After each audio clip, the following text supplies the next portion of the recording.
Hello everyone, আসসালামু আলাইকুম। সবাই কেমন আছেন? আজকে আমি আবার একটা নতুন ভিডিও নিয়ে চলে আসলাম আপনাদের মাঝে। মূলত যাইতেছি পঞ্চগড় স্টেশনের সামনে মনোয়ারা কনভেনশন সেন্টারে বিয়ে খাইতে।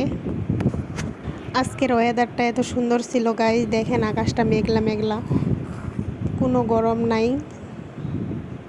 এই ওয়েদারে কোথাও গেলেও ভালো লাগে।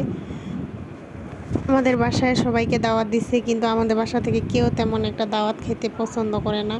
অবশেষে আমরা তিনজন রেডি হয়ে গেলাম। আমার হোটেলে খাইতে দাওয়াত খেতে অনেক ভালো লাগে, এই জন্য আমি ওর বাবাকে বললাম চলো তাহলে আমরা যাই, কেউ যেহেতু যাবে না তাই আমরা রেডি হয়ে গেলাম। এই তো আমার ছেলে তো কোথাও গেলে সাজুগুজু আছেই। এটা হচ্ছে আমাদের পঞ্চগড়। এই যে আটা ময়দা মাখে বিয়ে বাড়ির জন্য রেডি হয়েছি। এদিকে টিপিস টিপিস করে বৃষ্টি পড়া শুরু হয়ে গেছে। আমার আটা ময়দা সব ধুয়ে নিয়ে চলে যাইতেছে বৃষ্টিতে। কেমন না লাগে বলেন তো? মেয়ে মানুষ বিয়ে খাইতে যাবে আর আটা ময়দা মাখবে না? এটা কি কখনো হয়? পৃথিবী উল্টায় যাক, ঝড় হোক বৃষ্টি হোক, মেয়ে মানুষ আটা সুন্দরী বলে কথা, আটা তো মাখতেই হবে। দাওয়াত দিচ্ছে মনোয়ারা কনভেনশন সেন্টার, সামনে দেখি মনোয়ারা নার্সিং সেন্টার। আগে এখানে কতই না ভিড় ছিল, একটু তেলের জন্য সবাই ঘন্টার পর ঘন্টা দাঁড়ায় থাকতো। আর এখন তেলের সংকট কমে গেছে, এখন এখানে আর কেউ দাঁড়ায় থাকে না, সময় মতো আসে তেল নিয়ে চলে যায়। আমি যদি আমার হাজব্যান্ডকে বলি একটু আমাকে ঘুরাইতে নিয়ে যাও, তো ওই আল্লাহর দুনিয়ার আর কোনো জায়গায় পাবে না, ওই ঘুরে ফিরে স্টেশন নিয়ে আসবে, একটু ঘুরাবে, এখন বলবে বাসায় চলো। এই স্টেশনে যে বিয়ের পর আমার কতবার আসা হয়েছে তার ভাবার বাইরে।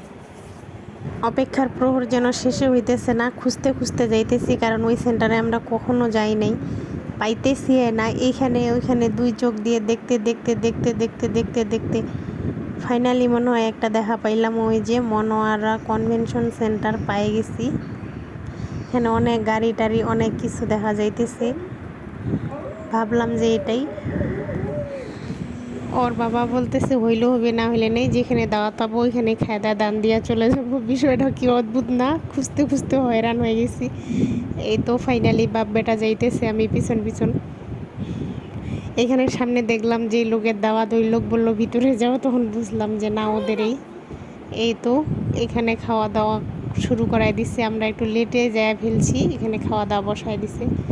আর এইখানে কিন্তু এখনও বউয়ে আসে নাই, জনসংখ্যা ভর্তি, এত পরিমাণ ছবি তোলার লোকজন, বউ কিন্তু এখনও আসেই নেই। ওরা নিজেরা নিজেদের ছবি তোলা নিয়ে ব্যস্ত। আমি ওইদিকে আমার ছেলের একটু পোজ দিয়া ছবি তুলাইতে নিছি, কারেন্টটা ফুস করে চলে গেছে। এদিক দিয়ে বউ আসে পড়ছে আর কারেন্ট নেই। ব্যাপারটা কি অদ্ভুত না?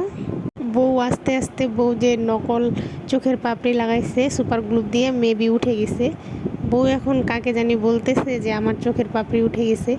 এখন একটা ছেলে বলতেছে আসল চোখের পাপড়ি উঠছে নাকি নকল চোখের পাপড়ি উঠছে।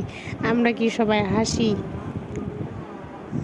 বাঙালি বলে কথা, একজনের খাওয়া না হইতেই আরেকজন সিট নিয়ে বসে থাকে গাইস। আমরা সেম কাজটাই করলাম, কিন্তু উপায় নেই, দেরি হয়ে যাইতেছে। এই তো ওনারা খাওয়াই শেষ হয় নাই তাই সিট নিয়ে বসে পড়ছে, আমরাও কার জানি খাওয়া শেষ হয় নাই, সিট নিছি। ফাইনালি অপেক্ষার প্রহর শেষ, প্লেট দিয়ে গেছে, খাওয়া দাওয়ার পালা। সালাদ দিছে, আমার হাজব্যান্ড আমাকে খাবার বাড়ি দিতেছে। কোনো দাওয়াতেই আমি খাবার বাড়ি নেই না, ও আমাকে দেয়। আমি লক্ষ্য করলাম ও আমাদেরকে নিয়ে যখন বাইরে খাইতে যায় বা বাইরে হচ্ছে কোথাও ঘুরতে যায়, এই সেম কাজটা ও সবসময় দায়িত্ববান হিসেবে করে, এটা আমার অনেক ভালো লাগে।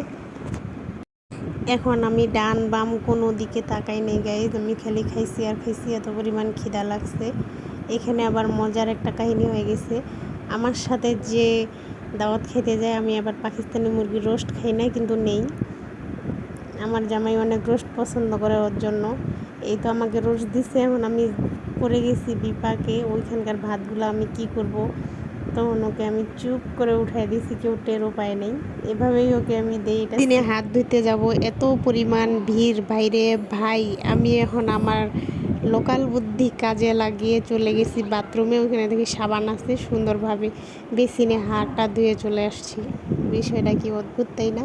সবাই তো ওইখানে যায় নাই, আমি একাই গেছি। এই যে একেবারেই ফাঁকা। এই তো চলে আসলাম হাত ধুয়ে, একটু সুপারি খায় বউয়ের এখানে। বউ ওটা নিজে নিজে সাজুগুজু করছে, পার্লারে নাকি যায় নাই, তাও দেখতে অনেক সুন্দরই লাগতেছে। এই যে বউয়ের ফাইনাল লুক, টেনটেনা, আসলেই অনেক সুন্দর।